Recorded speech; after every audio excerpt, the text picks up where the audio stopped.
Bismillah ar-Rahman ar-Rahim. Allah subhanahu wa ta'ala has made us a nation of moderation.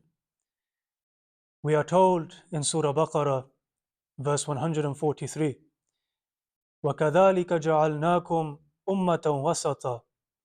And like that, we have made you a nation of moderation. The word wasat in this verse, also known as i'tidal, refers to a central point which lies directly in between two extremes. Number one, al-ifrat, which is excessiveness, and number two, at-tafrit, which is negligence. As Muslims, in every single one of our actions, whether our daily habits or our acts of worship, we strive and we try our best to adopt moderation and a balance. The Prophet ﷺ has told us in a hadith that the best of deeds is moderation, and the religion of Allah Almighty lies in between excessiveness and negligence, and a good deed is in between two bad deeds. In this hadith, the Prophet ﷺ is telling us that excessiveness and negligence are both bad deeds, and right in between these two bad deeds lies moderation, which is a good deed. For example, miserliness and extravagance both are bad deeds. They are both opposite ends of extremism. Right in between these two actions is generosity, which is a good deed. Sayyidina Anas bin Malik radiyallahu ta'ala anhu narrates that three individuals came to the quarters of the Ummahatul Mu'mineen. They came to the wives of the Prophet sallallahu alaihi wasallam in order to inquire about the worship habits of the Prophet sallallahu alaihi wasallam. When they were informed about the worship of the Prophet alaihi salatu wasallam, one of them made the intention that he will fast for the entire day and he will never miss a day.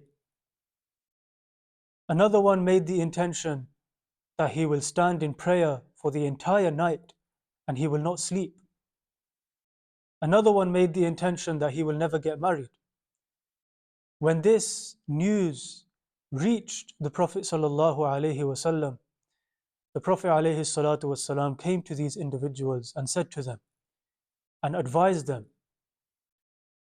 and said, I am the most God-fearing individual from amongst you. I have the most taqwa, but there are days where I fast and I do not fast. I stand in prayer during the night. I also sleep and I also get married. So whoever turns away from my practice, he is not upon my path. In this hadith, we are being taught an extremely valuable lesson. The Prophet ﷺ is teaching these individuals to adopt moderation in their actions, whether that be our daily habits or whether that be acts of worship such as the prayer or fasting. We are being told to be moderate, to find a balance in between all of our actions. The importance of moderation, especially in the month of Ramadan, is in relation to our eating habits. We abstain from food and drink from sunrise until sunset, and we may have the habit of overeating or over-drinking at the time of iftar. In Surah Al-A'raf, verse number 31, Allah Almighty tells us, وَكُلُوا وَاشْرَبُوا وَلَا تُسْرِفُوا إِنَّهُ لَا يُحِبُّ الْمُسْرِفِينَ. And eat and drink and do not be excessive. Indeed, Allah does not love those people who are excessive. In this verse, we are being taught a comprehensive method of protecting ourselves and our bodies from illnesses and diseases. The Prophet ﷺ told us, مَا مَلَأَ ابْنُ آدَمَ وِعَاءً شَرًّا مِنْ بَطْنِهِ. The son of Adam does not fill a vessel worse than his stomach. And it is sufficient for the son of Adam to consume a few morsels with which he can stand upright. If that is not possible, then a third of his stomach may be for food, a third for water, and a third for air.